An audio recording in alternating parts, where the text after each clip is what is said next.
Hello and welcome to another episode of the Popcorn Conspiracy. I'm Dave G and joining me tonight is my co-host. Hello everybody, I'm Kyle.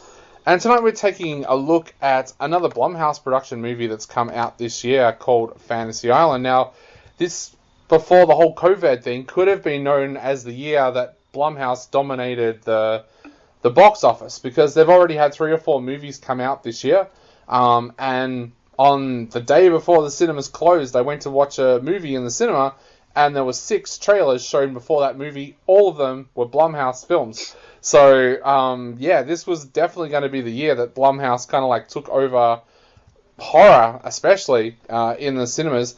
Now, their Fantasy Island reworking is perhaps a little bit strange for people out there who like the television series, because the television series was kind of like a comedy kind of drama, where people went to have their fantasies come true. But of course, with Blumhouse taking over, it's got to have a horror element. So in this one, what happens is characters such as Melanie Cole, played by Lucy Hale, go to the island for a fantasy, but which is run by Mr. Rourke, played by Michael Pena. But in true Blumhouse style, their dreams kind of become nightmares. So whatever the person's fantasy is, the island kind of brings out the dark side of what that fantasy is and the dangerous side of it. And we'll talk about some of the characters as we go through, because there are a lot of characters in this movie, and I mean a lot of characters. So the film does kind of center around Melanie Cole, who's played by Lucy Hale, but there's also characters like Patrick Sullivan and his friend his brother Brax Weaver, played by Austin Stowell and Jimmy O Yang. But there are so many characters in here, and as you'll find out later, that is what I think is one of the weaknesses of the film. But to jump straight into it, mate, were you a fan of the original Fantasy Island, and what did you think of the horror reworking of it? Yeah, dude, I never really watched the original series. Like, I know it is a little before my time. I think it was from the 70s into the early 80s. And, I never really watched it. Like, I know it starred Ricardo Montalban, but I know him more as playing Khan from Star Trek, The Wrath of Khan. And Hervé Villechaize, who I knew more as playing Knick-Knack in the James Bond movie, The Man with the Golden Gun. Yeah. I did know that it was kind of like a Love Boat type series. We were just talking about that. Where each week there'd be like different special guests, and they'd have some kind of fantasy played out on this island. But really, I didn't really know anything about it other than the whole meme of the plane. Yeah. I thought it was an interesting the idea of taking like this old TV show that's more of a comedy kind of lighthearted series and turning it into kind of twisting and turning it into a horror film. I thought that was an interesting concept, but a few things just about the movie itself just kind of made me not really enjoy it for what it was. And I thought that the concept of the show, the original concept of the show being like a more of a lighthearted kind of touching drama series, from what I've heard about it, I think that would have actually worked more than the straight horror film that they went for, or at least the horror film that they made, which was more of the family friendly PG-13 type of horror film. Like they don't go all out with the blood and the violence and stuff like that. They're kind of like holding themselves back. But I feel like there were problems with the script, problems with the characters. As you're saying, there's too damn many of them, and for such a relatively short film, I think that's really a problem with it. For them to need to focus on all these different characters, all their different stories, and all their fantasies to then turn around, and then for to have some kind of overarching plot through the entire thing. There was just too much, and I don't think that the writers or the director were really up to the task of this. But so I guess I was kind of disappointed with the potential that was wasted here.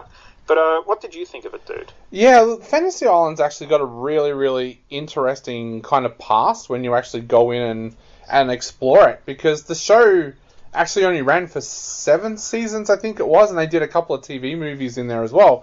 But it actually struggled for a long time on television. Like, it's one of those shows where it kind of became a cult classic years later. In fact, in about season 4, it was struggling so badly that they actually did crossover episodes with shows like Different Strokes and stuff like that to try and keep the show alive. And then I think it was in the late 90s, like it might have been the late 90s, or yeah, because I think it was just when I finished high school. They actually did a one-off season where they tried to do another season of Fantasy Island, but they tried to change it and kind of make it so that it kind of, instead of being one-off episodes like it had been, they kind of made it so that it flowed. Like there was a family looking after the island or something, and like all the drama was amongst the family and stuff like that, and it failed really badly, and I think it only lasted 1 season. So a lot of people were actually surprised when Blumhouse bought the rights to it to do a horror movie. There's been a lot of trouble about it in America for people that read some of the in-depth stuff, to the point where I think legally they had to call it Blumhouse's Fantasy Island in America. Like there was a real thing about it, but it's weird because it's one of those movies that kind of frustrates me because I liked where it was going early. Like I didn't mind the whole horror element, and the film actually starts off like where you think the whole film is going to be told through Lucy's point of view. Melanie's point of view, because like everything's kind of told through her eyes, and the first fantasy you go into is hers. And I think I actually would have been alright with that, but then all of a sudden there was like these scenes where she wasn't even in them, because it would go to like Patrick and Brax's fantasy, and I don't know, like it felt almost to me like this movie became too smart for itself, because I hope this doesn't give away anything for anyone who hasn't seen it, but like all the stories become intertwined, and there's a reason for that. But I think that the script became too smart for itself because it thought, how many different characters can I intertwine here? And I was actually talking about it with a friend who I saw the film with, and he said perhaps what they should have done was just had 4 characters, like 4 characters who go to this island for their fantasy. They're all intertwined really easily, like 2 are related, so that kind of makes it really easy. But maybe it just needed 4 characters instead of like so many different characters, because like you said, it's an incredibly short film, but they go into a lot of people's fantasies in this film, and it's like way too many characters to try and keep track of. And realistically, as an audience, the only 2 stories that you're kind of really giving any interest to are Melanie's story and Patrick and Brax's, because they're the kind of the loudest characters, the characters that as an audience you're kind of drawn to, and they have the most interesting fantasies. Like one of the fantasies that's in here almost feels like it needs to be a movie of its own, where a character goes to the island and wants to go into like a wartime situation. It's like the stuff that happens to him in that fantasy and the stuff that comes out of that fantasy could have almost have been like a movie on its own. It feels like it's too much in there. And a couple of people that I've spoken to about this movie said maybe this was a time where Blumhouse perhaps should have looked at doing a miniseries on Netflix or HBO. Like, make this a series where you could flesh out by having that many characters, or if you're going to do it as a movie, cut back on the amount of characters that you were going to have. And I think what kind of like made me realize this a lot more with Fantasy Island was I saw The Boy 2 like only a couple of days after I saw Fantasy Island, and The Boy 2 only had 4 central characters for the entire film, and it worked so much better. So I think, yeah, this movie really frustrated me because I liked where it was going earlier, but then because they had so many characters, it felt like the end of it kind of like was, oh, now we have to do this because this is not tied up. Now we have to do that. Now we have to do this. There was just too many characters. Yeah, it's the movie, it really goes with the horror film standard of having like multiple different characters. But this one, it doesn't continue with that horror movie thing of actually killing some of them off pretty early and leaving you with only a handful to really focus on. So yeah, like instead we got like nearly half a dozen visitors to the island, and then there's Mr. Rourke, played by Michael Pena, and the other employees on the island. Then there's Michael Rooker playing this stowaway of sorts, living on the island like as a wild man. And then there's the individual characters that are related to each of the visitors' stories and their fantasies. And so in the end, there's just way too many people to care about. Yeah. So like, had the movie been a much smaller cast, I think it would have benefited the film a lot more. Like, personally, I'm not a huge fan of Jeff Ludlow, who directed this. Like, whenever I see his name, I always think he was the guy who was given the task of ruining Kick-Ass 2. Because, I mean, I don't think that he really could have done much to save that movie, but the movie that he made wasn't that great. I did think, but yeah, I mean, he did Truth and Dare recently, which was another Blumhouse film. Yeah.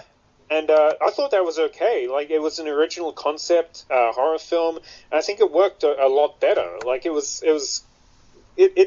kind of shares a lot of similarities with this, Truth and Dare movie. Like, beyond Lucy Hale as the film's lead actress, and having the same writers and being a Blumhouse film, the way the characters interact with each other and the high concept of the film made this Fantasy Island movie feel like it was trying to do something kind of the same thing that they did with that Truth or Dare movie. When even though I think that this film should have been something completely different. This, as you say, this movie, they could have either had the characters connected or could have just focused on totally separate stories. Like, they didn't maybe just have these like different characters interacting with each other, but they didn't need to be so thoroughly joined at the hip as they actually turned out to be.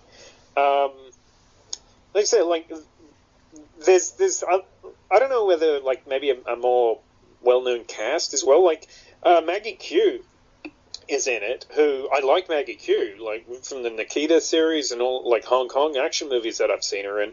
Like, I really like her, but yeah, just her story in this wasn't really that interesting, and there was just so many different stories for every single character that it became kind of